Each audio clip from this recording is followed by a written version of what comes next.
Hello, എല്ലാവരും സുഖമായിരിക്കണമെന്ന് വിചാരിക്കുന്നു. ഞാനും ദാ അങ്ങനെ തന്നെ പോണു. ഇപ്പം എന്താല്ലേ മഴ. സത്യം പറഞ്ഞാൽ ഒരു മെയ് പകുതിയോട് കൂടി തുടങ്ങിയൊരു മഴ കേട്ടോ. നമുക്ക് മഴ കുറേ ദിവസം നമ്മൾ മഴ പെയ്യുമ്പോൾ നമ്മളൊന്ന് മടുത്തു പോകും. വെയിലാണെങ്കിൽ എന്താ ഒരു വെയിലെന്ന് പറഞ്ഞാലും അതിനൊരു എന്താ പറയുക, ഒരു ഭംഗിയൊക്കെ ഉണ്ടല്ലേ. നമ്മുടെ വീടും പരിസരമൊക്കെ നല്ല വൃത്തി സൂക്ഷിക്കാൻ പറ്റും നമുക്ക് വേനൽക്കാലത്ത്. പക്ഷെ മഴക്കാലത്ത് നമുക്ക് അങ്ങനെയൊന്നും പറ്റില്ല. എല്ലാം അവിടെ ഇവിടെയും അങ്ങനത്തെ ഒരു അവസ്ഥയാണ് മഴക്കാലം വേനൽക്കാലം തമ്മിലുള്ളൊരു വ്യത്യാസം.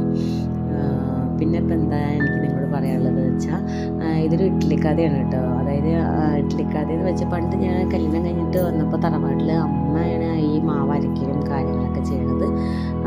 അപ്പം ഞാൻ ആ ഭാഗത്തേക്കേ പോയിട്ടില്ല. അത് കഴിഞ്ഞ് കഴിക്കാൻ വേണ്ടി മാത്രം പോവാറ്. അപ്പം അമ്മയുടെ ആ സ്മൂത്ത് ഇഡ്ഡലി കഴിച്ചിട്ട് ഞങ്ങളങ്ങനെ വീടൊക്കെ മാറി ഇങ്ങോട്ട് വന്നു. 2 പിള്ളേരെയും കൊണ്ട് വന്നു.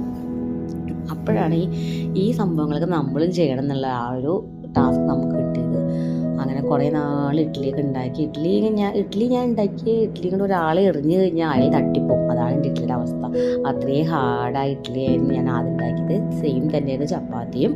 കുഴയ്ക്കാൻ പോലും എനിക്കറിയില്ലായിരുന്നു കേട്ടോ. അങ്ങനെ ഇത് നിരന്തര പരിശ്രമത്തോടെ ഞാൻ ഒരുവിധം തെറ്റില്ലാതെ ഇഡ്ഡലി ഉണ്ടാക്കാൻ ഞാൻ പഠിച്ചു. ഇപ്പം എൻ്റെ ഫേവറേറ്റ് ബ്രേക്ക്ഫാസ്റ്റിൽ ഒന്നായി മാറി ഇഡ്ഡലിയുടെ കൂടെ നമ്മൾ ചട്നി, ചമ്മന്തി, സാമ്പാർ അങ്ങനെ എല്ലാം നമുക്ക് ഇഡ്ഡലിപ്പൊടി അങ്ങനെ 4 സംഭവങ്ങൾ കേട്ടോ മാറി മാറി ചെയ്യാറ്. ചിലപ്പോൾ 4 ഉണ്ടാവും. ഇന്ന് ഞാൻ ചട്നി മാത്രം, നല്ല തേങ്ങാ ചട്നി, പൊട്ടുകടലയൊക്കെ ചട്നി, ഞാൻ അത് കഴിച്ചിട്ട് വേഗം വരാം. നിങ്ങളെല്ലാവരും കഴിച്ചായിരുന്നോ?